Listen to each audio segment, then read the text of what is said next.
آج کل ایک مسئلہ آن لائن تجارت کا چل رہا ہے، تو بتایا جائے کیا آن لائن تجارت جائز ہے، اس کی کمائی جائز ہے، یہاں پیسے انویسٹ کرنا جائز ہے؟ تو اس کا جواب یہ ہے کہ عصر حاضر میں ہمارے یہاں ایسی کئی کمپنیاں وجود میں آئی ہیں جو آن لائن بزنس کا دعویٰ کرتی ہیں اور عوام سے سرمایہ لے کر ان کو روزانہ، ہفتہ، ماہانہ یا سالانہ بنیادوں پر نفع ادا کرنے کا وعدہ کرتی ہیں۔ ان کمپنیوں کے طریقہ کار میں تھوڑا بہت فرق ہے، تاہم زیادہ تر باتیں ان کی یکساں ہی ہیں، لیکن ان کمپنیوں کا کاروبار نہایت مشکوک اور مشتبہ ہیں۔ اس کی کئی وجوہات ہو سکتی ہیں۔ ایک وجہ تو یہ ہے کہ عموماً ان کمپنیوں کو حکومت کی طرف سے عوام سے سرمایہ اکٹھا کرنے کی اجازت نہیں ہوتی، اس لیے اس سرمایہ کا تحفظ یا اس کے تحفظ کی کوئی گارنٹی یا ضمانت ہرگز نہیں ہے، کسی وقت بھی یہ سرمایہ ڈوب سکتا ہے۔ دوسری وجہ یہ بھی ہے کہ یہ کمپنی عوام سے سرمایہ بہت بڑی مقدار میں جمع کرتی ہیں۔ سرمایہ جمع کرنے کوئی حد نہیں ہوتی، حالانکہ ان کا کاروبار اگر ہو بھی تو بظاہر اتنا وسیع نہیں ہے کہ اس میں سرمایہ کاری کی کوئی حد متعین نہ کی جائے۔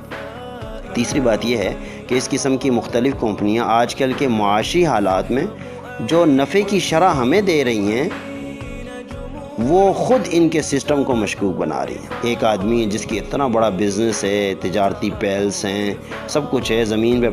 پھیلے ہوئے نیٹ ورک ہیں، اس کے باوجود ان کے نفع اتنا نہیں ہے، اور یہاں 10-15 منٹ گھر میں بیٹھ کر موبائل پر یہ مختلف ایکٹیویٹیز کے ذریعے مختصر وقت لگا کر کہیں کہ ہمارے پاس اتنا نفع آ جاتا ہے، تو یہ ان کے سسٹم کو خود مشکوک بناتی۔ چوتھی وجہ یہ ہے کہ ان آن لائن کاروبار تجارت کرنے والوں کا کوئی نہ مستند مفتیان کرام کی نگرانی میں چلتے ہیں۔ اتنے وسیع پیمانے پر کام کرنے کے لیے شریعت کی رہنمائی ہونا بھی ضروری ہے۔ اور پانچویں بات، ان کمپنیوں کی جو حقائق ہیں وہ کچھ اور ہی ہیں، یہ اپنے حقائق کو ہمیشہ مخفی رکھتی ہیں، بظاہر کچھ اور دکھاتی ہیں، اندر کے معاملات کچھ اور چل رہے ہوتے ہیں۔ اور ماضی قریب میں اس طرح کے دلکش عنوانات سے بے شمار لوگوں کے بے تحاشا رقم ضائع ہو چکی ہے۔ ایک سکینڈل مزاربت کے نام سے آیا، ہمارے شہر کے اندر آئی ڈی کے نام سے آیا، پنڈی اسلام آباد میں میزبان سٹور کے نام سے، اور مختلف ناموں سے مختلف ہتھ کنڈے، کہیں موٹر سائیکل کے نام سے، کہیں آئی ڈیز کے نام سے، تو مختلف لوگوں کا سرمایہ اس طرح ڈوب گیا۔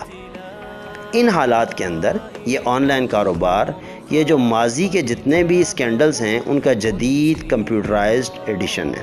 جو شکوک و شبہات سے بھرا ہوا ہے۔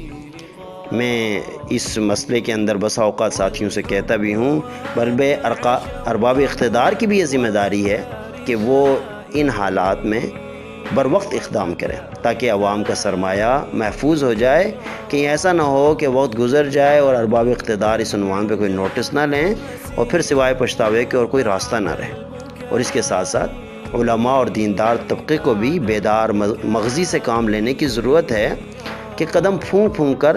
ان معاملات پر چلیں، کہیں ایسا نہ ہو کہ کوئی لوگ مذموم مقاصد کے لیے آپ کو اعلی کار بنائیں اور دین اور اہل دین کی بدنامی کا آپ ذریعہ بن جائیں۔